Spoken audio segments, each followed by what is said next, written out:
যখন যা খেতে মন চায় তখন তা কিনে নিয়ে আসি। আসলে প্রবাসীর বউদের স্বামী যদি বিদেশে থাকে আমাদের নিজেদেরকে বাজার করতে হয়, বাজার সাজার করে ঘর বাচ্চা সামলিয়ে তারপর কিন্তু রান্না বান্না করতে হয়। যেহেতু আমি প্রবাসীর বউ হয়েছি বলেই কিন্তু সবগুলো কাজ নিজে থেকেই করতে হচ্ছে। আমার স্বামী প্রবাসে থাকেন, আর প্রবাসে থাকলে বোঝা যায় যে একজন স্ত্রীর দিনকাল কেমন যায়। তারপর বাচ্চা কাচ্চা সামলিয়ে বাচ্চাকে স্কুলে নিয়ে আবার সংসার সামলাতে হয়। এইদিকে আমি বট রান্না করব আজ। আসলে ভালো মন্দ খেতে খুব বেশি ইচ্ছে করে ইদানিং। আর যদি একটু ভালো মন্দ না খাওয়া হয় তো কাজও করতে মন চায় না। ছাদের উপরে অনেকটা ধান শুকাতে দিলাম, আর এই ধানের কাজে কিন্তু পেট ভরে ভাত না খেলে ধানের কাজ করবো কিভাবে। এখানে গরুর বট আমি ধুয়ে নিতেছি। গরুর বট খাওয়া খুবই সহজ আর খুবই মজার। তবে এই বট কিন্তু পরিষ্কার করা অনেকটা ঝামেলা, আর এই ঝামেলার কাজই হচ্ছে গিয়ে আসলে ঝামেলা না হলে কি মজা করে খেতে পারবো। আর ঝামেলার কাজটাই দেখবেন অনেকটা ভালো লাগে যখন তৃপ্তি ভরে মন ভরে পেট ভরে ভাত খাওয়া হয়। আমি আমার বোনকে তো রান্নার দায়িত্ব দিয়ে দিলাম যে তুমি রান্না বান্না করো। আমি যেহেতু বাজারে গিয়েছি, বাজার থেকে আসার পর এখন ধানের কাছে চলে গেলাম। আমার বোন আজ খুব মজা করে বট রান্না করবে, ওর হাতের বট নাকি অনেকটা মজা। আর এই রেসিপিটা ও ফলো করে রান্না করছে ইউটিউবে। আর ইউটিউব দেখেই আমার বোন অনেক মজা করে এই গরুর বট রান্না করবে। গরুর বট আমার খুবই পছন্দ। ও কষানো মশলায় কিন্তু দিয়ে দিল গরুর বট গুলো। আপনারা কি পছন্দ করেন গরুর বট? অবশ্যই কিন্তু আপনার সাথে কমেন্ট করে জানাবেন। আমার কিন্তু ভীষণ ভালো লাগে এই গরুর বট।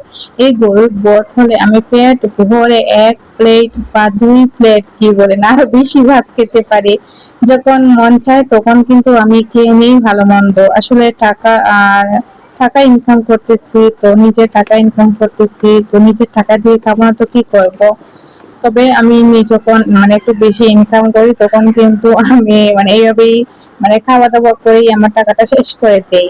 আর এখানে দেখেন গরুর বোটটা খুব দেখেন খুব সুন্দর কালার হয়েছে, আর কালারটাও জাস্ট অসাধারণ হয়েছে। আমার বোন কিন্তু অনেক মজা করে এই গরুর বোট রান্না করেছিল খুব মনোযোগ সহকারে।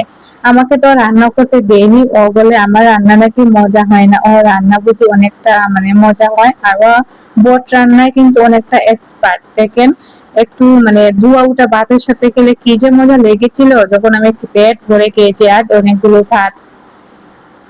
তারপর একটু মোগলাই করে নিতেছি। আমার জায়ান বাবা মোগলাই খেতে চেয়েছিল, আমার জাহানের জন্য মোগলাই বানাচ্ছি। এখানে 2টা রুটি গোল শেপ করে আমি কেটে নেব, তারপর আমি মোগলাইটাও বানিয়ে নেব। যার কারণে আমি দেখেন একটু একটা রুটি বেলে নিচ্ছি, আর রুটি বেলা হয়ে গেলে কিন্তু আমি মোগলাইটাও বানিয়ে নিব। আর এই মোগলাই আমার জায়ান এত এত পছন্দ করে, আমি গতকালকে বানিয়েছিলাম, ও আমার হাত থেকে আজও বানিয়ে নিচ্ছে, ও খেতে চাইছিল।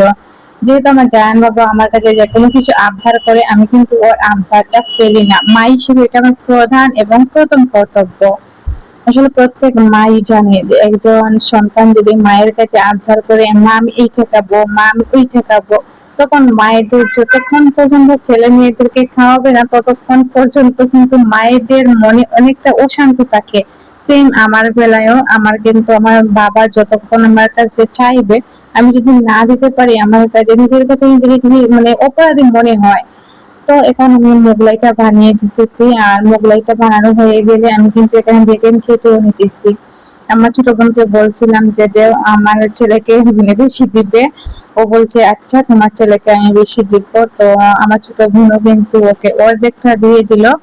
আর এখানে মোগলাইটা কাটা হয়ে গেল। এই মোগলাইয়ের মধ্যে কিন্তু কোনো স্পেশালিটি নেই, জাস্ট ডিম দিয়ে খাওয়া হয়েছিল। আর এখানে একটু বড়া বানিয়ে নিলাম। তো আজকের মতো এখানে বিদায় নিচ্ছি। ভালো থাকবেন, সুস্থ থাকবেন, আল্লাহ হাফেজ।